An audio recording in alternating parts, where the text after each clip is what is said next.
Voilà la première tasse actu de ce matin avec Macky Sall qui a tranché pour Dakar pour ces élections locales. C'est Abdoulaye Diouf Sarr qui sera le candidat de la coalition Benno Bokk Yakaar pour la mairie de Dakar. Il a été choisi au détriment d'Amadou Ba qui était son principal challenger.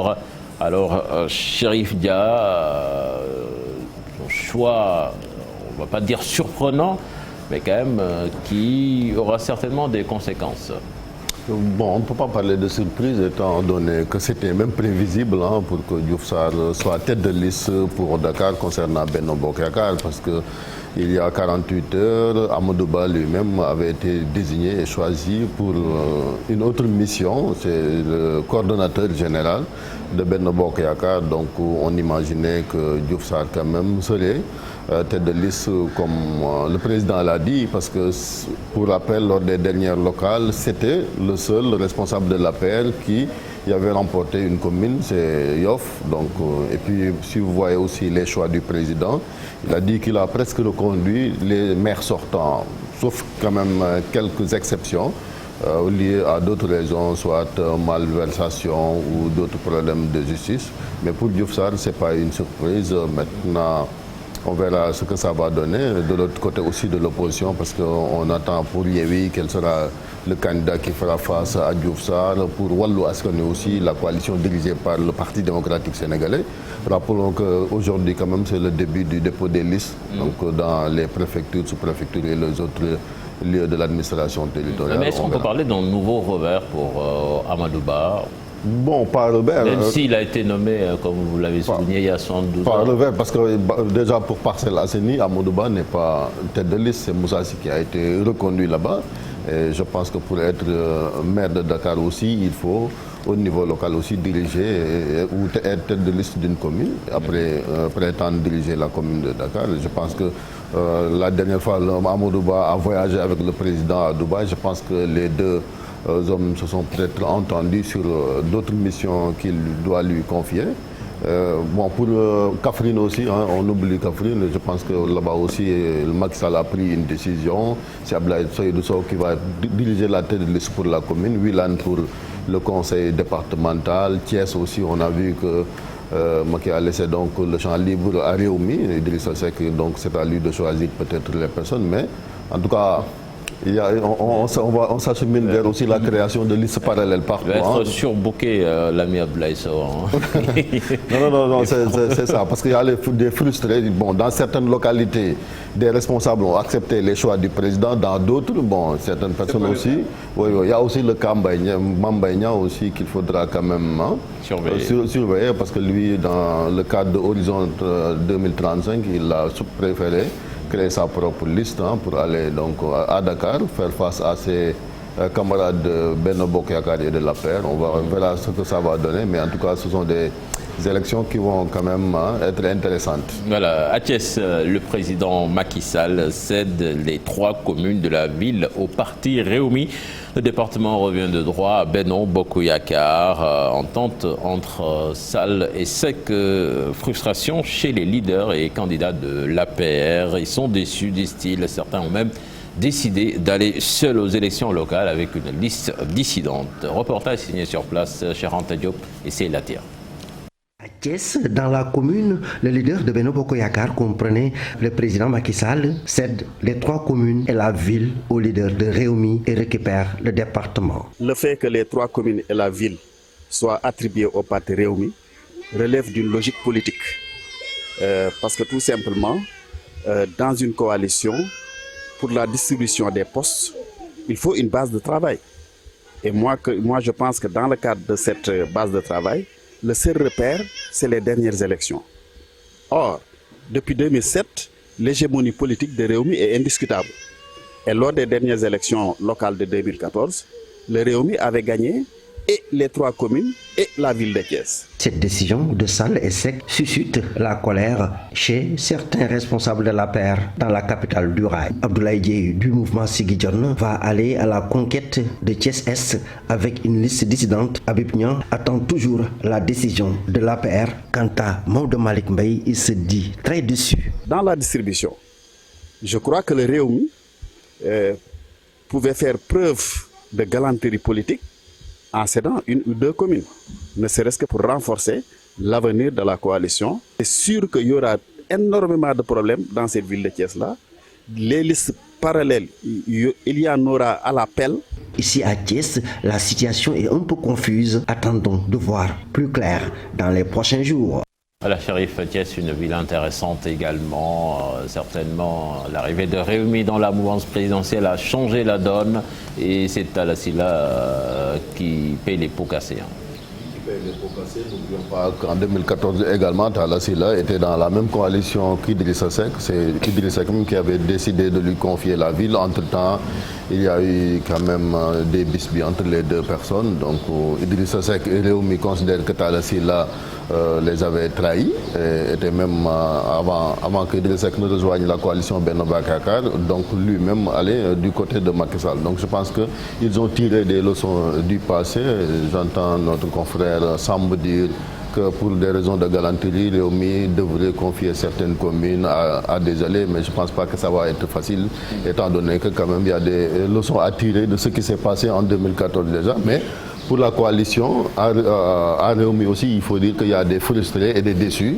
On a vu par exemple Mamadou Moustapha Diagne, qui est le porte-parole du ministère de l'Éducation, qui dirige Synergie républicaine, qui a déposé sa caution, parce que lui-même, lorsqu'on l'a invité la dernière fois, il avait carrément dit qu'il ne va pas donc peut-être se fier à ces décisions-là du président, parce qu'il a déjà son parti, il était dans Macky 2012. On a vu aussi d'autres personnalités qui ont investi beaucoup, peut-être de moyens physiques, financiers pour s'attendre à être investis, ce qui n'a pas été le cas pour Maodo Malick Mbaye, qui a eu son mouvement avant de rallier l'APR. Il y a aussi Habib Niang, qui est membre ou militant de l'APR à Réumi. Ce qui veut dire qu'aussi à Thiès, Abdou Mbow aussi, je pense qu'il avait des ambitions, oui, en tant que porte-parole adjoint de l'APR, mais aussi vice-président de l'Assemblée nationale. Donc, je pense que Réumi a damé le pion à ses alliés-là, mais ce sont les choix du président. Donc je pense qu'il a carrément dit que les autres doivent se ranger derrière peut-être les personnes qui ont été choisies. Mais à Réumi aussi, il faut dire qu'il y a un maire qui a été très décrié à Thiès, Aliou Sow, je pense qu'il dirige une commune. On a vu des responsables de Réumi qui ont demandé à Idrissa de ne pas le reconduire, et je pense que il va prêter une oreille à cette doléance. Voilà, et ce n'est pas fini, la journée d'aujourd'hui. Elle risque d'être très longue et on surveillera de très près ce qui se passe à Yewwi, notamment à Taxawu Dakar également, avec cette histoire entre Barthélémy Diaz et Soham El Wardini. Caisse de dépôt et de consignation, Sherba, directeur de la CDC, doit démissionner. C'est ce qu'a déclaré en substance Bamba Fall, maire de la Médina. Pour lui, le candidat investi de la coalition Benno Bokk Yakaar ne peut être jugé parti. Je vous propose de l'écouter, des propos recueillis par Mamadou Fall. Ce que je demande au président Macky Sall et à Cheikh Tidiane Ba, qu'il honore sa promesse. On ne peut pas être juge et parti. Nous allons sortir, préparer une marche, informer l'opinion que Cheikh Ba, on n'a pas peur de Cheikh Ba, mais qu'il ne se serve pas des moyens d'État. Actuellement, c'est lui qui reçoit nos cautions. Il est dans le processus électoral jusqu'à la proclamation des résultats, parce qu'il y a des candidats dont leur chèque doit être retourné. Donc il est totalement dans le processus électoral. On ne peut pas être juge et parti parce qu'il y a un conflit d'intérêts. Il avait dit que si on le choisit, il démissionne de son poste. Nous attendons dans les meilleurs délais sa démission, parce que nous n'accepterons pas qu'il soit juge et parti. Sherba a réagi, certainement vous l'entendrez dans nos prochaines éditions. Le parlementaire Abdou Mbaké démissionne de la commission ad hoc chargée de statuer sur la levée de l'immunité parlementaire des députés Sall et Biaye. Le député de Bokk Gis Gis dénonce une mascarade et déplore le fait qu'il ne dispose d'aucun document de référence. Il fustige la démarche du président Ayméronique, mais selon Adi Mergane Kanouté, ces documents de justice n'ont jamais été partagés dans toutes les levées d'immunité parlementaire. Explication dans cet élément signé Alassane Ba et Gafaraba. Comment travailler sans au préalable disposer du document de référence? C'est la question que se pose le vice-président de la commission des lois et désormais ex-membre de la commission ad hoc chargée de statuer sur la levée de l'immunité parlementaire des députés Mamadou Sall et Boubacar Biaye. Il n'y a aucun membre de la commission qui a reçu ou vu le document. C'est le président Aymérou Gningue qui a pris le document et l'a lu devant nous. Nous ne sommes même pas sûrs que ce qu'il a lu, c'est ça qui est inscrit dans le document. Normalement, comme on était tous dans la salle, je pense que ça aurait été préférable qu'il nous passe le document, même si nous ne pouvons pas l'amener avec nous. Mais il ne l'a pas fait. Il nous a juste demandé de le trouver dans son bureau pour une autre lecture. Adji Mergane Kanouté prend le contre-pied de son collègue. Elle estime que les documents de justice n'ont jamais été remis aux membres du comité ad hoc et c'était valable pour les cas Khalifa Sall et Ousmane Sonko. Le président Aymérou nous a lu le document et a invité l'ensemble des membres du comité ad hoc, les 11 députés, à venir, s'ils le désirent, dans son bureau pour relire le document. Les documents de justice ne sont pas remis aux membres du comité ad hoc. Et cela n'a jamais été le cas. Cheikh Abdoumbake fustige un manque de sérieux dans le travail de la commission ad hoc.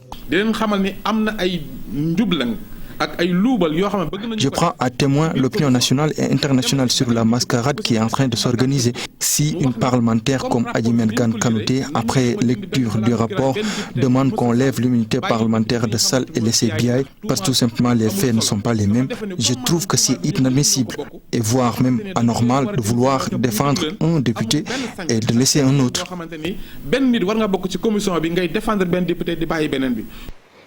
Je réfute parce que ce n'est pas nous, membres du comité ad hoc, qui désignons ou bien qui avons la prétention de demander que telle personne doit voir son immunité parlementaire et telle autre non. C'est à la plénière de décider de la levée ou non de l'immunité parlementaire de nos honorables collègues.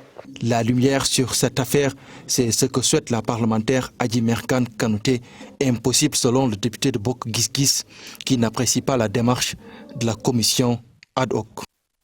Sorti de prison il y a 15 jours, Guy Marius Sagna fait le récit de son arrestation. Le leader de Frappe France Dégage a déposé un appel suite à la décision du juge. 3 mois de sursis, plus 200 000 francs en guise d'amende. Il a fait face à la presse hier. Des propos recueillis par Habib Faye et Younous Diatta.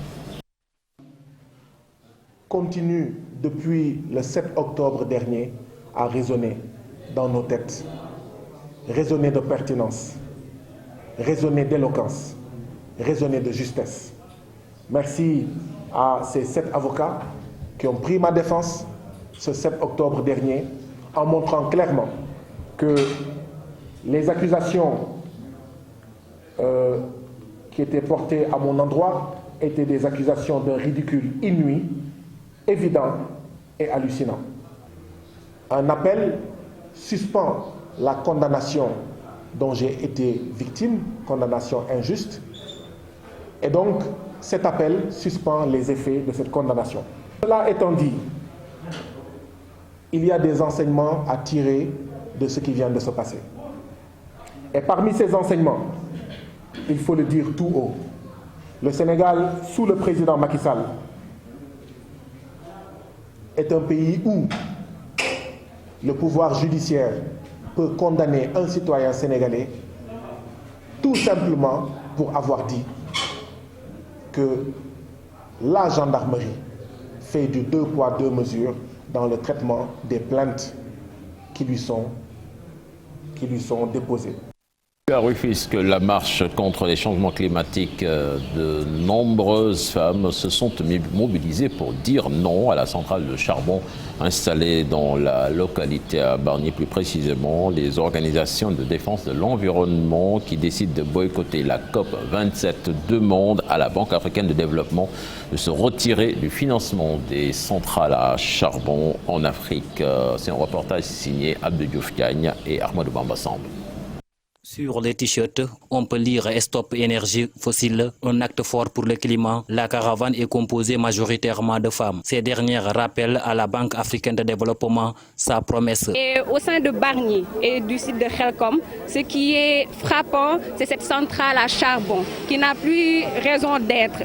Donc la BAD a annoncé qu'elle se retire du financement du charbon en Afrique. Nous voulons que ces engagements soient rectifiés en politique afin que les institutions financières qui se trouvent en Afrique puissent ne plus financer de centrales à charbon, encore une fois pour le bien des communautés. Vous avez vu l'état du site de Khelcom. Ces femmes travaillent là pour subvenir aux besoins de leur famille. Elles sont des soutiens de famille. Donc je pense que si le développement n'est pas durable, elle n'a pas de raison d'être en Afrique. Donc, ces manifestants qui chantent tout au long du parcours décident de boycotter la COP27. Des solutions, parce que c'est les communautés qui vivent ces impacts qui peuvent proposer des solutions. Il est bien beau de se retrouver à Glasgow et de discuter pendant des semaines sur le changement climatique, mais quand tu n'inclus pas les communautés dans les décisions que tu prends, tu ne peux pas savoir en réalité quels sont les impacts qu'il y a sur ces communautés. Nous restons au Sénégal, nous allons rester au Sénégal, nous comptons manifester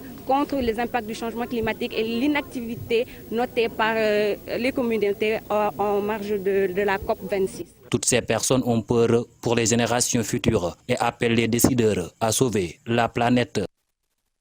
Voilà, merci à vous Abdou Diouf Diagne. Cher Diop, c'était là l'essentiel de la première tasse actu de ce matin. Merci beaucoup. Merci beaucoup à cher Tidiane Diao. Il est 7h moins 1 minute. Chers téléspectateurs, bon vendredi, Juma Moubarak. Tout de suite, la revue des titres, ça sera l'affaire de Chérif Dia.